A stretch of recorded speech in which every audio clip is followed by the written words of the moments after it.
Sejam todos bem-vindos, encarnados e desencarnados. Estamos no caminhando para Jesus.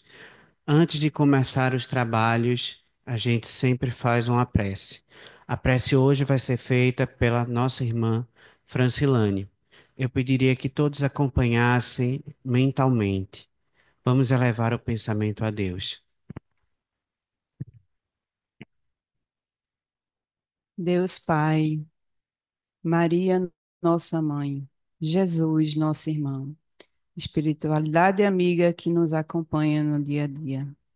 Pedimos, Senhor, que no dia de hoje possamos abrir o nosso coração e receber os ensinamentos do nosso irmão Bruno, para que, Senhor, possamos evoluir dia a dia, tendo sempre o pensamento de que a nossa missão, seja qual ela for, será feita com muito amor, com muita gratidão.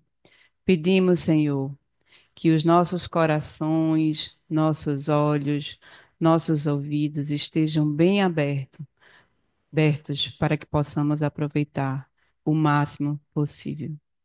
E assim, dirijo a palavra ao comandante da mesa para iniciar os trabalhos. Assim seja. Assim seja. Então, pessoal, antes de mais nada, vou apresentar nosso irmão Bruno, que vem lá da Casa dos Humildes, companheiro nosso aqui da casa já há bons anos, veio nos trazer um tema que é um tema que certamente já ouvimos falar, o apóstolo dos gentios. E, pessoal, só fazendo um adendo rápido. Nós estamos hoje no final do ano de 2024, um momento de reflexões, de parar para pensar, como Santo Agostinho nos diz, aquele papel em que ele coloca: deixei de ajudar alguém, ajudei a todos que podia, progredi. É o nosso tempo de refletir. E, sobretudo, aqui na casa, finalizamos um momento, que é o momento, o ciclo natalino. E neste final, nosso irmão Bruno vem nos trazer este tema, um tema tão bom de ser trazido à tona, porque fazia tempo que eu não ouvia falar do apóstolo dos gentios. Então, com vocês, nosso irmão Bruno.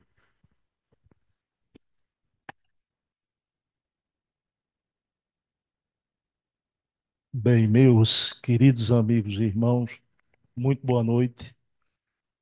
Trago um abraço fraterno da Casa dos Humildes, já. Essa casa irmã do Caminhando para Jesus, já. E um abraço das vovozinhas que ali residem, né? E que estão à espera de vocês. Num dia que não tiver reunião no Caminhando, aí dá um pulinho lá na Casa dos Humildes, né? Pessoal, Paulo de Tarso, o apóstolo dos gentios. O Natal passou. A mensagem de Jesus permanece porque Jesus é permanente. E para iniciar um novo ciclo, nada melhor do que aquele que é o exemplo maior da morte do homem velho para o nascimento do homem novo, que é aquele que, no dizer de Emmanuel, aquele homem louco de amor pelo Evangelho de Jesus, que apesar de não conhecer pessoalmente em vida Jesus, foi o maior de todos os apóstolos. Então é sua mensagem, sua vida, porque a sua vida é a sua mensagem. Eu, desde muito garotinho, né, duas personalidades sempre me atraíam vigorosamente: Paulo e Francisco de Assis. Houve fases na minha vida que, quando eu pensava nessas duas pilastras, né, cristãs, eu me inclinava mais para Paulo. Eu não sei se agora, na maturidade, me aproximando dos 60, né, eu ando mais inclinado a Francisco de Assis.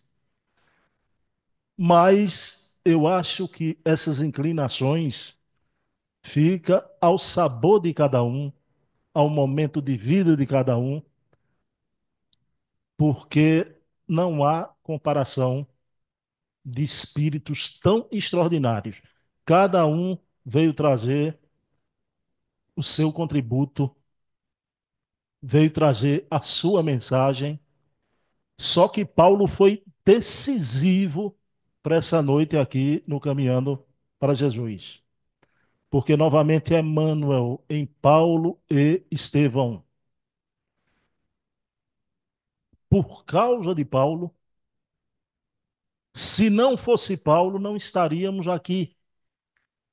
Não seríamos cristãos, porque ele ousou desafiar o status quo romano e levar a mensagem de Jesus para os povos, para as gentes. E foi muito difícil ele conseguir esse desiderato. Foi aquele que matou muitos cristãos antes de se tornar Paulo, como o grande doutor da lei, orgulho da raça, Saulo de Tarso. Então, matou centenas de cristãos. O seu preceptor espiritual, Gamaliel, que também, como Saulo de Tarso, era membro do Sinedrim, Gamaliel dizia para Saulo: Saulo, Saulo, se essa obra não for de Deus, ela não prevalecerá. O cristianismo. Agora e porém, se essa obra for de Deus, não a combateis, porque estareis combatendo o próprio Deus. No final da vida, esse preceptor de Saulo, o doutor da lei, Gamaliel, vai se tornar cristão. Mas Saulo era jovem, uma natureza impiedosa na defesa da sua fé cega. Humberto Roden, na sua biografia extraordinária de Paulo de Tarso, ele afirma: Paulo não tinha meias medidas. Ah, então, do mesmo jeito que, movido pela fé cega, ele chegou a matar, é o mesmo homem que, movido pelo amor a Jesus, vai ser o campeão do Evangelho. Vai levar o Evangelho ao mundo. Mas quando é que começa essa história toda? Vamos recorrer aqui a Emmanuel, começa com a figura de Abigail, a sua noiva, irmã de Jesiel, que era aquele enlevo para o doutor da lei. Estavam para se casar, só tem que Abigail com seu irmão Jesiel habitavam a vivenda simples, mas uma vivenda que dava frutos, legumes, que chamava a atenção. E os romanos, dominando aquelas paragens, quiseram se apossar da vivenda de Jochedebe, o pai de Abigail, noiva do Saulo. Só que nesse primeiro momento, ela bem novinha, Saulo ainda não tinha aparecido na vida dela. Vejam bem. E chegam a admoestar Jochedebe, que em determinado momento, não aguentando mais, foi a autoridade romana local. E ali ele vai ser agredido, um homem velho, esbofeteado, exatamente no momento quando chega Gesiel, seu filho. Se fosse você, se fosse você, Gesiel, se fosse eu com meu pai velho, Jezeel não teve dúvida, não é? Foi para cima daqueles sicários e começou ali uma briga corporal. Naquele momento, Abigail chega, o seu pai, até pela idade, é liberado, mas Jezeel vai ser condenado às galés para sempre. Nunca mais ele viria seu pai. Tudo indicava que nunca mais ele iria ver Abigail. E aquele jovem vai para as galés com os criminosos,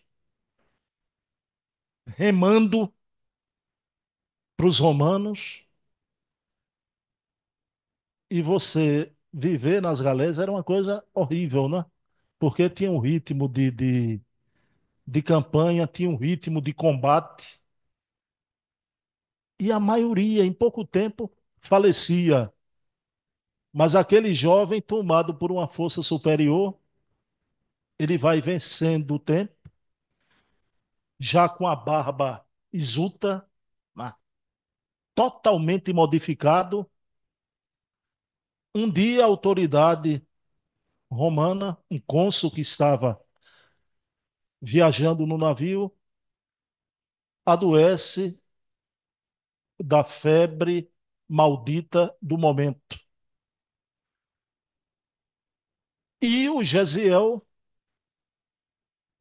conhecia desde os seus pais, Jochedebe, a sua mãe, as ervas medicinais. E naquele momento ele se coloca à disposição. E ele pergunta se ali havia, não é, estocado determinadas ervas. E havia sim, porque eram romanos que estavam. E ele passa a cuidar do cônsul. E com o passar dos dias, o cônsul vai melhorando, melhorando, até que fica bom. E claro, ele quis saber imediatamente quem tinha aquela habilidade com as ervas que o curaram, e foi trazido à sua presença aquele jovem Jesiel. E ele perguntou qual o motivo. Percebeu num breve diálogo que era um jovem que tinha instrução, fluente, a injustiça que aquele jovem sofrera. E disse: Eu não posso fazer mais para ti. Vou colocar-te num bote. Se chegares à praia, será por obra e graça de Deus. Então, colocou Gesiel num bote e passou noites, dias, até finalmente vislumbrar a praia, e parece a mão do destino. Dias em alto mar, ele totalmente fragilizado, chega à praia e quem vai encontrá-lo são cristãos que estavam por ali, naquela localidade. Cristãos vinculados a Simão Pedro. E levam aquele jovem, Gesiel, até Simão Pedro. Pessoal, essa história é tão linda, tão linda, tão linda, que Simão vai receber esse jovem, vai tratá-lo, vai prepará-lo, e da mesma forma como o Saulo de Tarso, daqui a pouquinho a gente vai ver, vai se transformar no Paulo, o Gesiel, em pouco tempo, com o batismo de cristão, isso era normal acontecer, vai mudar de nome, vai se tornar Estevão. Por isso, a obra Paulo e Estevão. Veja a importância. Eu tenho dois amigos de família espírita, tá? Lá do lado de Silas, Ferreira conhece. Um é Estevão, o outro é Saulo, né? Seu Luiz Coimbra botou o nome das duas figuras, né? Então, Saulo e Estevão, né? Eu acho que Saulo disse, ô meu pai, por que não botou Paulo, né? Se me botou, botava Gesiel em Estevão. Aí, é maluco, né? Estevão é fácil que leu a obra Paulo e Estevão 20 vezes. Eu às vezes acho que ele está mentindo. É tão correto, tão caxias, que às vezes eu acredito que é verdade. O microfone está.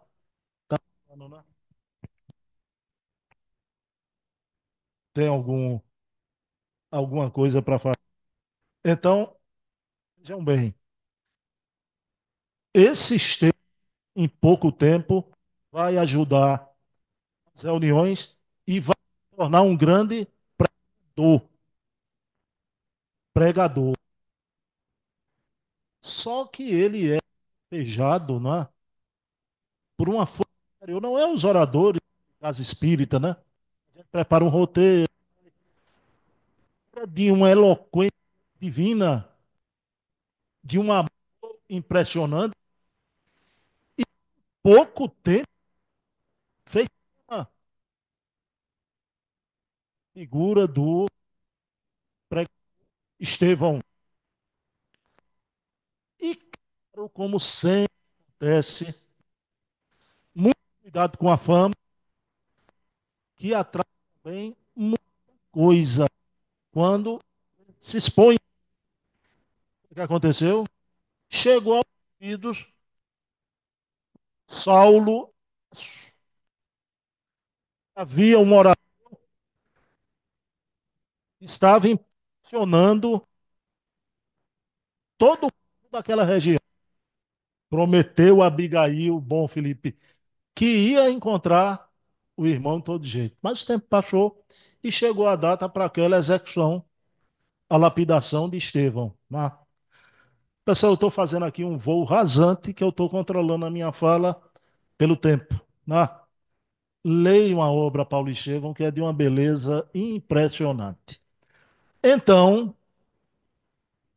naquele momento, era um acontecimento social. E que Saulo, como doutor da lei, era normal, ele tinha que levar a noiva. E Abigail disse: Meu Deus, um flagelo, Saulo. Eu tenho que participar disso. E ele disse: Abigail, vamos fazer uma coisa. Você participa do início. Os primeiros momentos, depois a gente dá um jeito, você sai. E Abigail chega lá no dia do flagelo de Estevão para assistir aquela cena pavorosa, horrenda. Só que logo nos primeiros momentos, pessoal, haviam passado anos. Estevão estava modificado, mas o espelho da alma são os olhos, não é? Então a irmã, poucos segundos olhando nos olhos de Estevão, começou a tremer, pegou na mão de Saulo e disse: Saulo, não é possível, Saulo. Eis que meu irmão Gesiel, Saulo. Você disse que era um pregador, Estevão. Esse é meu irmão Gesiel. E naquele momento, Saulo, no átimo, ele era muito inteligente, muito intuitivo. Ele percebeu a armadilha do destino. Não é possível, Abigail. E foram, Saulo interrompeu, pediu para levar o Estevão, uma espécie de subterrâneo, vestiário. E naquele momento, Saulo vê o encontro mais doloroso da sua vida, Abigail com o seu irmão Gesiel, agora Estevão. E ela diz: Estevão, o que aconteceu? Estevão mesmo, sangue, suor e lágrimas, começou a falar de sua conversão a Jesus, ao cristianismo. E a todo momento Estevão conversa com Abigail e olha para Saulo, que ele duelara num torneio de eloquência, né? De oratória, e como a perguntar quem é. E ela diz: Gesiel, esse é meu noivo, Saulo. Saulo, esse é Gesiel.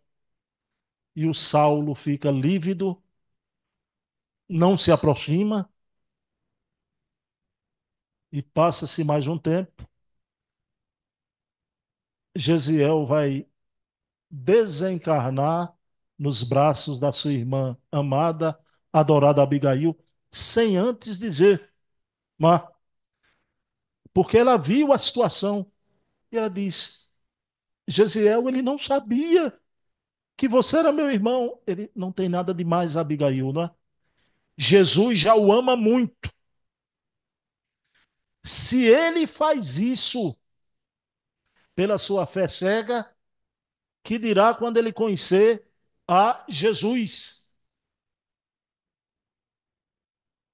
E naquele momento, Abigail em prantos, os dois se retiram.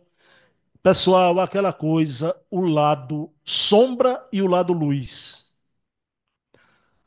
Há uma música linda de Silvério Pessoa. Silvério Pessoa faz parte lá da Casa dos Humildes, todo mundo conhece.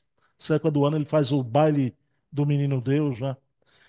Ele tem uma música linda, né? Quem é que não tem um defeito? Quem é que não tem uma virtude? Vamos fazer sempre o direito para atenuar o lado rude. Todos nós temos o lado rude, os nossos defeitos, as nossas imperfeições. A gente tem que alimentar o outro lado. Mas o que é que acontece? A covardia naquele momento do doutor da lei Saulo de Tarso com aquele anjo. Ele tinha um anjo em vida, que é o objeto de consumo de todos os homens, né? Ah, eu queria que minha mulher fosse um anjo. Você quer fosse um anjo? Então faça da vida dela um paraíso, porque um anjo não serve para morar no inferno, tá? Então, ele tinha um anjo no seu caminho. E o que é que acontece? Ali mesmo, ele olha para Abigail e diz: nenhum laço me prende mais a ti. O nosso amor não pode sobreviver a um acontecimento como esse, Abigail. Não tem como o nosso amor sobreviver. E se retira. Abigail, desolada, vai para a vivenda de Zacarias e Ruth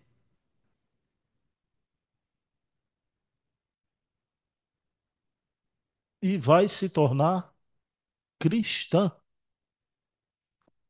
porque ela soube, pelo irmão, da beleza do cristianismo, e um peregrino que andava por aquelas partes, chamado Ananias, em determinado momento, vai lá na porta de Zacarias e Ruth e começa a falar de Jesus para Abigail. Ela sabia, meu irmão, para aceitar uma nova fé, tinha que ser uma coisa extraordinária, não é? E falou que Jesus consolava os fracos, os simples, os humildes. E Abigail ficou encantada. Mas o- uma coisa é o ideal, e outra coisa, somos seres humanos. Era uma mocinha frágil e ela não aguenta, não suporta a dor de ver seu sonho de ventura ser desfeito daquela forma tão violenta. E ela vai adoecer dos pulmões E a cada dia, mesmo com aquela beleza do evangelho, a fé nos seus olhos, ela vai ficando mais fraca. Zacarias e Ruth não tiveram, não pestanejaram, tomaram a decisão e mandaram avisar o doutor da lei, Saulo de Tarso. E sabe, naquele momento você faz a covardia, né? Mas naquele momento, aquele anjinho, a mulher não saía da cabeça dele. Né? A mulher não saía. Aquela figura de mulher que era uma santa, a beleza do corpo e a beleza da alma. E ele, desesperado, sai de cavalo a galopes para a estrada de Jope, onde residia Zacarias e Ruth, e onde se encontrava o amor da sua vida. E ele chega lá, Abigail, o que aconteceu, Abigail? O que aconteceu?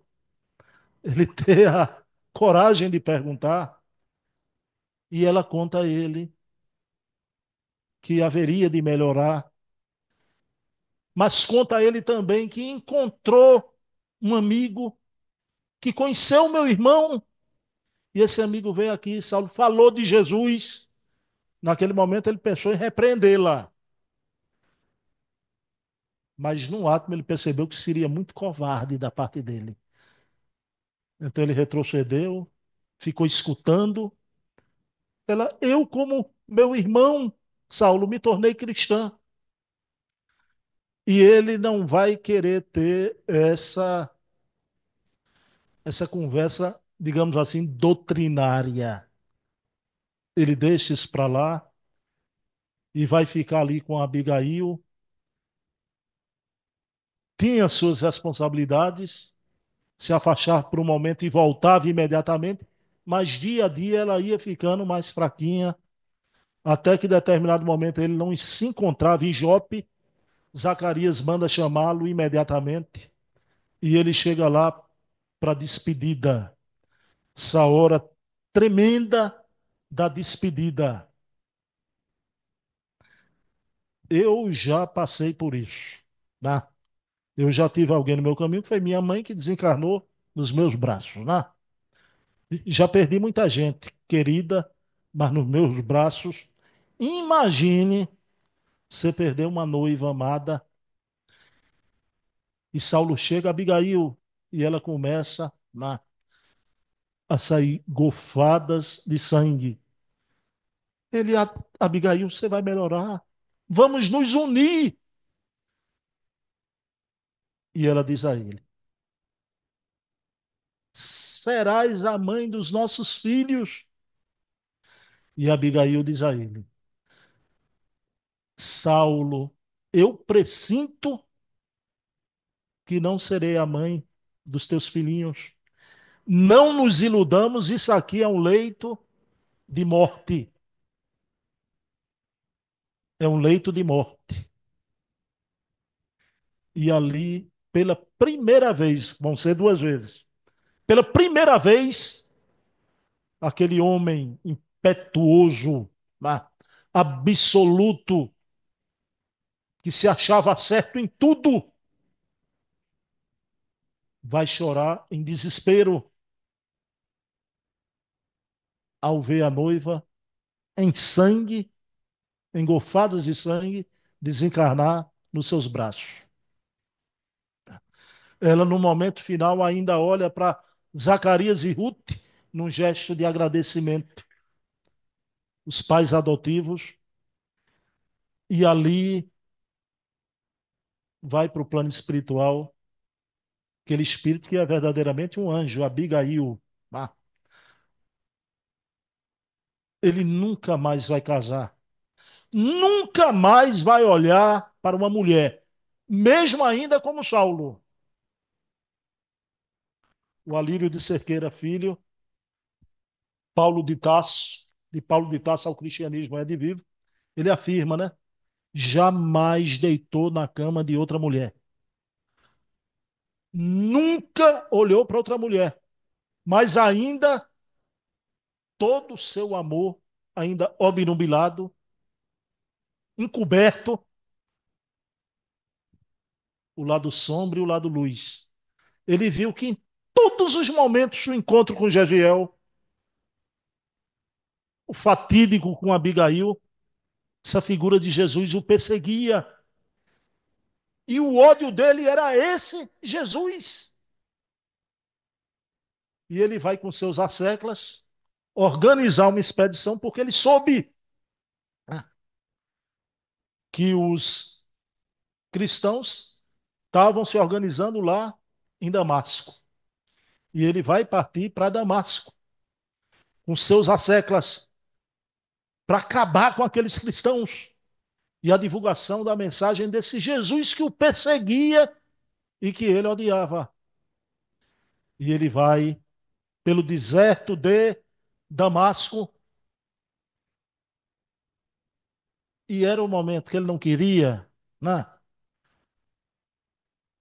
Eu vou dizer uma coisa aqui, se eu conhecesse na época, né? E conhecesse os dois, se eu soubesse quem era Jesus, né? Não tinha ninguém, coitado, para dizer a Paulo, né? Você é homem mesmo, meu caro, né? Para enfrentar o que você vai enfrentar.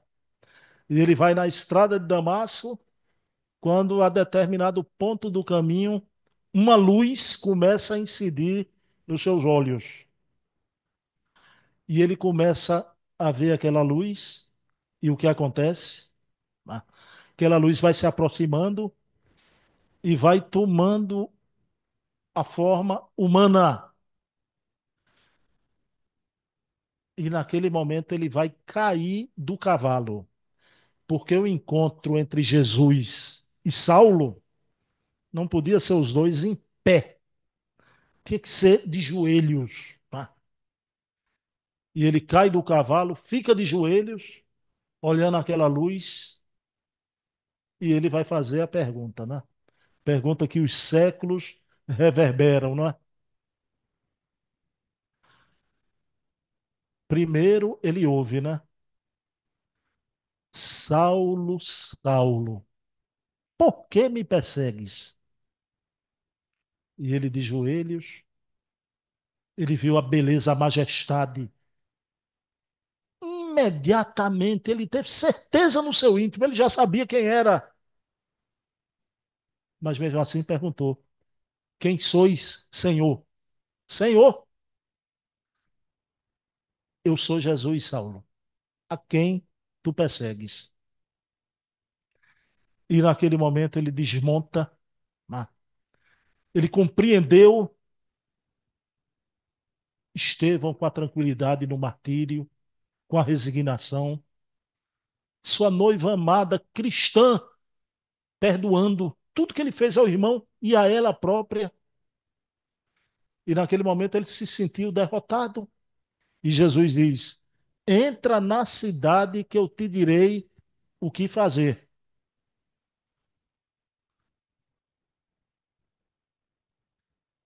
Saulo, eu te mostrarei o quanto importa sofrer por meu nome. Jesus ainda fez essa afirmativa, né?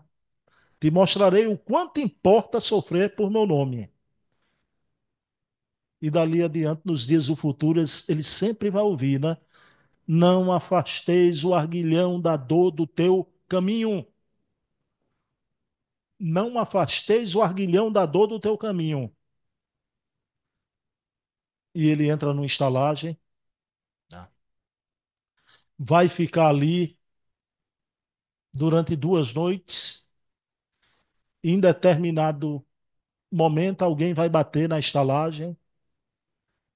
Doutor Saulo, doutor Saulo. Era uma voz de um velho. E ele abre, pode entrar. E aquele velho entra ali e ele pergunta: Quem sois? E o velhinho responde, né?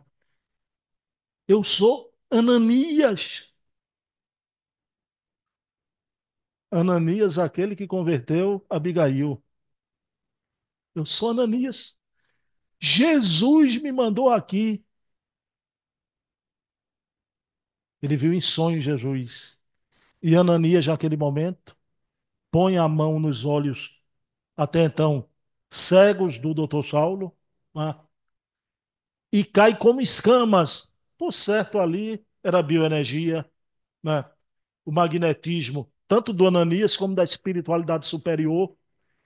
E Saulo, a primeira pessoa que ele vai ver na vida nova é Ananias. E ele abraça aquele velhinho com uma emoção, lembrando da sua noiva, Abigail. E esse é o divisor de águas. E ele vai sair dali, vai deixar tudo, largar todo o seu poder, seus títulos, seus bens. Chega aí o Sinedrim, estão tratando como louco. Vai até um amigo de infância, Sadoc, totalmente indiferente com ele, como se nunca tivesse conhecido. E até seu pai, Isaac, deserta ele, né, dando uma quantia de dinheiro para ele se virar. Ele pensou no seu orgulho a devolver, mas ele não devolveu. Aquilo ali ainda denotava o último carinho do seu pai. E aquele jovem vai, com as instâncias de Ananias, para o deserto, ficar com Áquila e Prisca, o deserto de Dan. Pessoal, o deserto de Dan acontece na vida de todo mundo aqui. Chegou um momento na vida da gente que o deserto de Dan é aquele momento da mudança completa e da reflexão. E naquele deserto ele ainda vai ouvir Áquila e Prisca contar as perseguições do cristianismo, porque Áquila e Prisca não sabia que ali se encontrava o doutor Saulo de Tarso. E ele vai saber de viva voz as malvadezas dos seus pau-mandados, porque é muito fácil mandar às vezes, né? E ele soube, né? Jovens, velhos, crianças que pereceram, né? Pelas suas ordens, e naquele momento ele vai se tornar cristão e vai mudar o seu nome. Ali vai morrer para sempre Saulo, doutor da lei, orgulho da raça, e vai nascer o maior apóstolo do cristianismo. Isso é que é impressionante. Jesus podia escolher qualquer um, bonzinho, né? Politicamente correto. Ele foi atrás daquele que era sem meia medidas, porque ele sabia que aquele homem, quando despertasse, podia esperar tudo dele. E ele vai cumprir a sua missão. Mas ele chega lá na mansão do caminho onde viveu Estevão, Jesiel. Pedro acreditou e recebeu Paulo. E Paulo contou a história toda e Pedro colocou ele para dormir na cela de Estevão, na cama de Estevão. Mas todos os outros tinham receio, tinham medo de Paulo. Qual de nós não teríamos? Ainda ontem pensavam que ele estava disfarçando, não é? Que ele estava fazendo alguma armadilha, preparando alguma coisa. Mas não, ele vai se tornar ali cristão, não vai para a tribuna porque não conseguia. O orador eloquente, ele tentava e não conseguia. Mas chega a determinado momento, ele vai apanhar na sua carreira apostolar, vai levar pedradas, vai fugir dentro de cesto, né?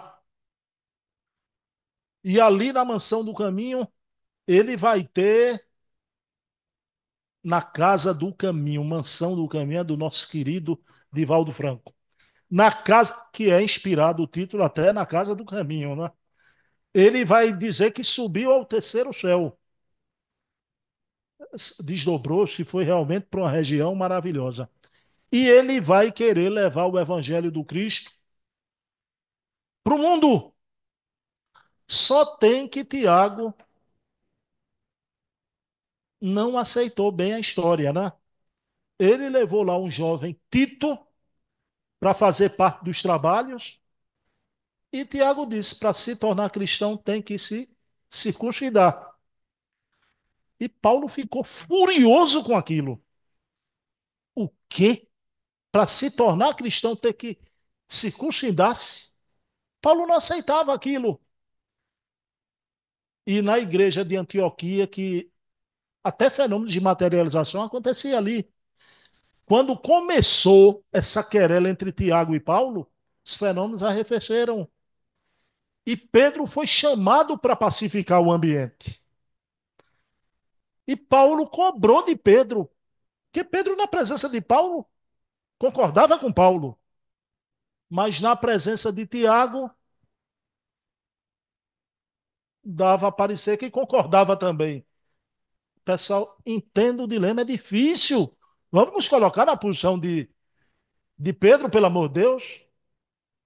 Por isso que eu digo, as pessoas são boas, a gente tem que se colocar na posição. Então, o que é que acontece? Pedro vai pacificar. E com muito custo vai convencer Paulo a circuncidar Tito. E Paulo, mesmo sem aceitar aquilo, concorda, mas recebeu o beneplácito de Pedro, de todos, para levar o evangelho com Barnabé. Pessoal, e aqui é um momento da reunião que me perdoe, eu não tenho como não falar nisso. Estou aqui com o livro do Hermínio Corrêa de Miranda, História que os Espíritos Contaram. Só vou perguntar, alguém já leu esse livro aqui? Histórias que os Espíritos Contaram, né? É um livro para doutrinação muito bom. Pessoal, todos os capítulos desse livro eu não sabia, né? Eu tenho um programa todo primeiro domingo do mês com a filha do Hermínio Corrêa de Miranda. Veja lá. E ela relatou que todo esse livro foi recebido no grupo Caritas, que era o grupo familiar do Hermínio com amigos. E nessa época, no Rio de Janeiro, quem participou da criação e quem deu o título foi o Divaldo Pereira Franco. Está gravado num vídeo indelével. Quem quiser, entra no meu canal, veja lá esse diálogo com Ana Maria Miranda, e onde a espiritualidade revelou, todos os capítulos foram recebidos por Divaldo, ok? Revelou que Hermínio estava lá no cristianismo nascente. Hermínio Corrêa de Miranda. E que naquela época um muçulmano tentou ser cristão, mas desistiu. Foi embora. E na época Barnabé deu 3 dracmas. É uma pena, eu lamento muito, mas você quer ir, vá. Tome aqui para alguma provisão. E aquele muçulmano vai embora, né? Pessoal, 2020 e tantos anos depois, numa reunião mediúnica, vai se comunicar aquele espírito do muçulmano. A mensagem 3 dracmas recebida por Divaldo. E vai dizer ao professor Hermínio: eu trouxe aqui para ti, naquele dia, quando me despedisses, eu trouxe as 3 dracmas. E o Hermínio fez assim, e a entidade do Divaldo, por psicofonia, colocou na mão do Hermínio. O Hermínio Corrêa de Miranda é a reencarnação de Barnabé, respaldado pela mediunidade de Divaldo Pereira Franco, na narrativa de Ana Maria Miranda, sua filha. Ah, isso é de uma beleza, porque Paulo vai com Barnabé levar o evangelho para os povos. E ele tinha um desejo, ele queria levar o evangelho de Jesus na Grécia antiga, com Barnabé. Por quê? Porque ele era grego. Ele era da cidade de Tasso. Só existia no mundo 3 universidades: de Atenas, de Alexandria e de Tasso. E Paulo era um indivíduo culto, era um espírito cosmopolita, né? É dele aquela frase: estudai tudo, retém o que é bom. E ele queria ir para a Grécia e foi com Barnabé. Chegando lá, a Grécia de Sócrates, Platão, Diógenes, foi pregar no Areópago, com Panteão à frente. e chegou lá, causou impressão. Aquele homem vestido quase como um mendigo, quando começa a falar, todo mundo fica de boca aberta. Mas passado o instante, começam as primeiras gargalhadas. No segundo momento, vaias. No terceiro momento, vitupérios. Sabe o que é vitupério? Palavrões. Ah,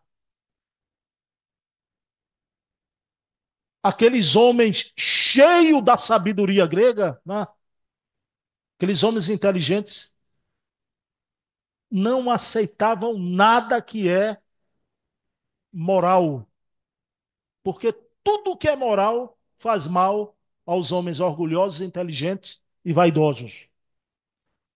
Então, naquele momento, Saulo viu que Atenas estava embriagada de saber, mas aqueles homens eram analfabetos da alma. Um único lugar que ele não vai criar uma igreja, apenas uma cristã, Tamires, o recepciona no final da sua fala e ele vai chorar amargamente ali no seu sonho que era pregar na Grécia, por segunda vez. E ele diz assim, nas palavras, ah, em Atos dos Apóstolos, já, o evangelho que prego é escândalo para os judeus e loucura para os gregos. E ele começa a sentir saudade do povo aléu, do povo pobre. Então, ele volta a visitar o populacho, né? E ele vai visitar as cidades que essas sim aceitaram Jesus. Corintos, Filipos, Galácia, Éfeso, Tessalônica, Roma. E ele passava por ali. Mas não bastava passar. Jesus, através de Estevão, diz a ele: não poderás. Eram distâncias imensas. Então ele podia escrever as cartas, as epístolas. E cada igreja daquela que ele passava, ele jamais deixou de escrever. E começou a surgir as epístolas aos Coríntios, aos Gálatas, aos Filipenses, os amigos de Filipe, né? Os Filipenses, aos Efésios, aos Tessalonicenses, aos Romanos. Com isso, ele assegurava o desenvolvimento do evangelho no mundo. Esse é o verdadeiro apóstolo dos gentios. Sozinho, o evangelho de Jesus chegou por todo o Ocidente, graças a Paulo. Aquele homem louco de amor e de evangelho por Jesus. Ele também queria ir para Roma, mas era perigoso. Ele toma a decisão de ir a Roma. E aí é que vai acontecer o momento lindo, sublime, antes de Paulo caminhar para a sua morte. Porque ir a Roma é morrer. No momento que ele está se avizinhando para ir a Roma, quem faz a homenagem a ele vem pela praia com crianças, velhos, todo aquele povo. Quem é que arregimenta aquilo? Que reconheceu o valor dele? Tiago, aquele mesmo que foi dentro do cristianismo o seu maior adversário. Ah, e Paulo fica emocionado. Paulo não esperava tanto. E Tiago chega, abraça Paulo. E Tiago diz: eu venho fazer um pedido. Não vá a Roma, Paulo. Presinto que você pode ser preso. Eu tenho medo que você seja preso. E o Paulo responde, sai com essa. Aquele homem que foi um criminoso um dia, né? Não temas, Tiago, não há maior liberdade do que ser escravo por nosso Senhor Jesus Cristo. Ele disse: eu sou um homem livre. Se me prender, eu vou continuar livre. porque a palavra do Cristo me libertou. Não há maior liberdade do que ser escravo de nosso Senhor Jesus Cristo. Aí Tiago, querendo uma última cartada, Tiago diz: Você não está entendendo, Paulo, né? Eu temo por tua própria vida. Aí o Paulo respondeu de forma sublime, né? Não temas também, Tiago, porque já não sou mais eu quem vive. O Cristo é quem vive em mim. E se abraçam, e ele vai a Roma, vai ser preso, sua condenação vai ser a degola. E naquele momento final, o soldado que vai cumprir o dever de matá-lo não consegue. E ele diz: Vamos, soldado, esse crime não te será imputado, porque obedece a ordens dos teus superiores. Mas o soldado não é só que não podia, ele não queria matar Paulo. E Paulo diz: Vamos, soldado, cumpre o teu dever, pois eu já cumpri o meu. E foi degolado, e ali ele sai do corpo e é recepcionado, já no plano espiritual, por Gamaliel, por seu pai Isaac, por Ananias, por tantos amigos das igrejas, e aquele grupo todo sai em volitação, visitando de cima até um programa muito bom, né? Visto de cima, não sei se vocês já viram, né? Programa muito bom, Cidades Vistas de Cima. Então eles vão vendo de cima cada igreja que Paulo criou, fundou, alimentou com suas mensagens, mas aí chega numa culminância que todos param. E Gamaliel vai lá, como que dá um empurrãozinho em Paulo. Esse caminho é só você que pode fazer. E Paulo olha e vai ver três vultos se aproximando e ele não acredita, né? No centro, Jesus. À direita de Jesus, Estevão e à esquerda, Abigail. Os três param, Estevão e Abigail se aproximam. Estevão é o primeiro Marte e o primeiro verdugo do cristianismo se abraçam. Estevão e Paulo. E ele olha para Abigail, o que é que ele quer? Me digam. Ele quer abraçar a noiva querida. Mas naquele momento, como uma criança que devesse tudo ao seu mestre, ele olha para Jesus, né? Me perdoem, Jesus parecia naquele momento o pai da noiva, viu? Porque Jesus aqueceu e ele vai e abraça Abigail, né? E por fim vai até Jesus. Jesus diz: já combatestes o bom combate. Vinde a mim à casa de meu pai, Paulo, que é da vontade dele que mártires e verdugos se reúnam em seu seio. E sai ali Jesus, Estevão, Abigail e todo aquele grupo pelo espaço, cumprindo aquela missão de um homem que, para mim, é o maior exemplo em uma só vida de sair do lado sombra para o lado luz. Matar o homem velho e fazer nascer o homem novo. E isso pede esforço de todos nós, todos os momentos da nossa existência, né? Pessoal, então 2025 repleto de bênçãos aqui para o pessoal do Caminhando para Jesus, né? Estarei aqui em fevereiro, antes do carnaval. Então já sabem que eu vou falar do carnaval, né? O pessoal relativiza muito, eu só vou vir aqui com Emmanuel, Manuel Flamengo de Miranda, Bezerra de Menezes. Vou trazer o kit todo de carnaval para a gente conversar, né? Paz e bem, que Jesus amanheça. Um prazer estar aqui com o Felipe, com minha amiga Dona França e com o Thaís. Como é que eu sei teu nome, Thaís? Já? Todo dia eu vi você na televisão, eu perguntei a Calixto, não foi eu conversando com Calixto. Calixto, quem é aquela moça, né?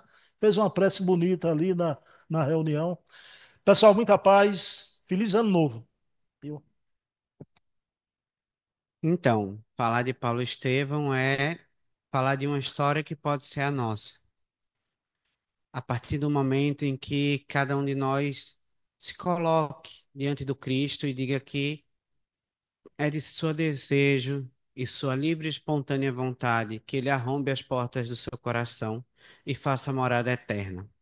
Mas tudo isso leva tempo, tempo que Deus não nos privou.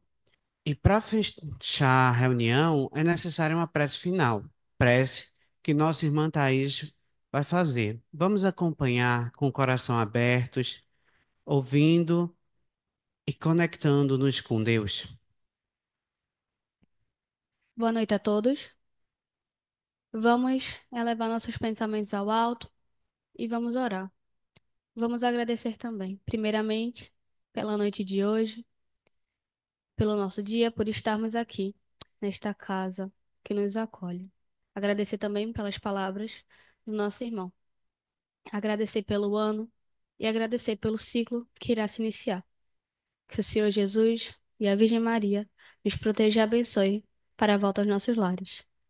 Assim seja.